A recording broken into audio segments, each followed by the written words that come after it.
ఈ రోజు మన కిచెన్ లో ఆలు మటర్ పలావ్ రెసిపీని ఒక స్పెషల్ ఇంగ్రీడియంట్ వేసి చేసి చూపించబోతున్నానండి. ఈ రెసిపీ ఎంత టేస్టీగా ఉంటుందంటే మనం రెగ్యులర్ గా చేసుకునే బిర్యానీ కూడా ఈ పులావ్ ముందు ఫెయిల్. పైగా ఈ పులావ్ కి ఎక్కువ వెజిటబుల్స్ కూడా అవసరం లేదు. చాలా సింపుల్ గా చేసేసుకోవచ్చు. మరి ఈ సింపుల్ టేస్టీ హెల్దీ క్విక్ రెసిపీని ఎలా చేసుకోవాలో ఎక్కడ స్కిప్ చేయకుండా చూసేయండి.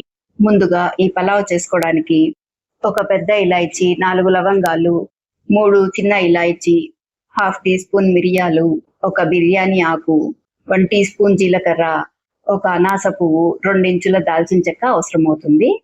ఇప్పుడు స్టవ్ పైన ఒక కుక్కర్ పెట్టుకొని దీంట్లోకి 3 టేబుల్ స్పూన్ ఆయిల్ వేసుకోవాలి. ఆయిల్ బాగా వేడైన తర్వాత ఫ్లేమ్ ని బాగా తగ్గించేసి ఇందాక చూపించిన మసాలా దినుసులన్నీ వేసుకొని మంచి సువాసన వచ్చేంత వరకు వేయించుకోవాలి.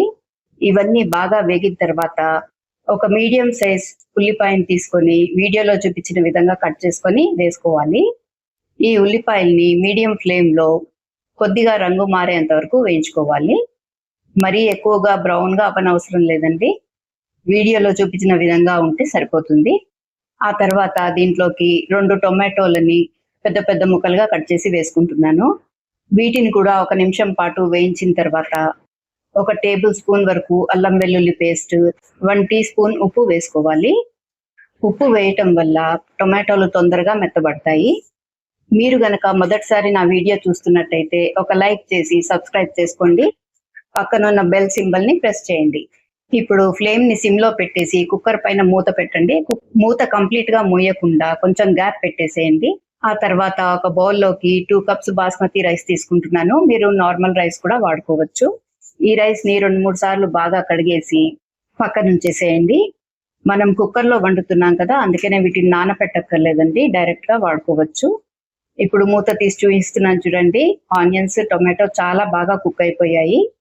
ఇప్పుడు దీంట్లోకి 1/2 టీ స్పూన్ పసుపు, half teaspoon Kashmiri red chilli powder, 2 teaspoon ధనియా పౌడర్, 1 కప్పు పచ్చి బఠానీలు, 2 మీడియం సైజ్ ఆలుగడ్డల్ని పెద్ద పెద్ద ముక్కలుగా కట్ చేసి వేసుకుంటున్నాను.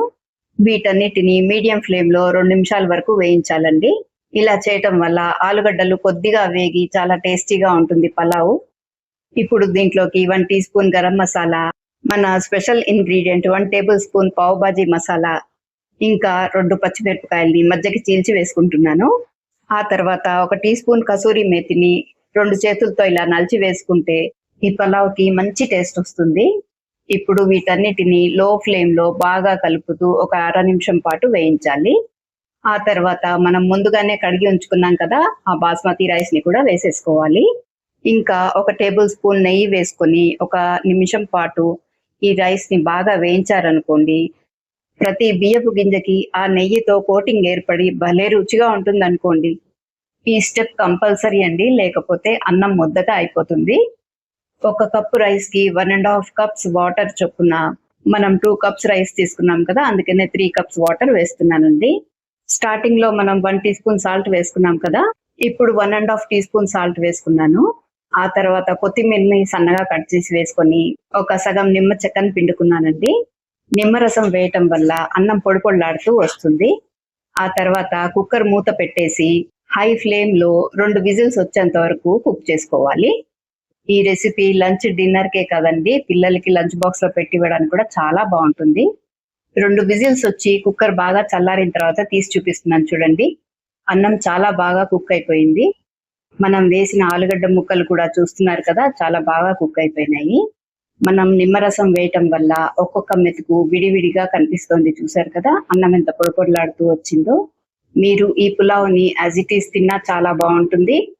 లేకపోతే బూందీ రాయితాతో కానీ, మీకు ఇష్టమైన ఏ రాయితాతో తిన్నా కూడా చాలా బాగుంటుంది.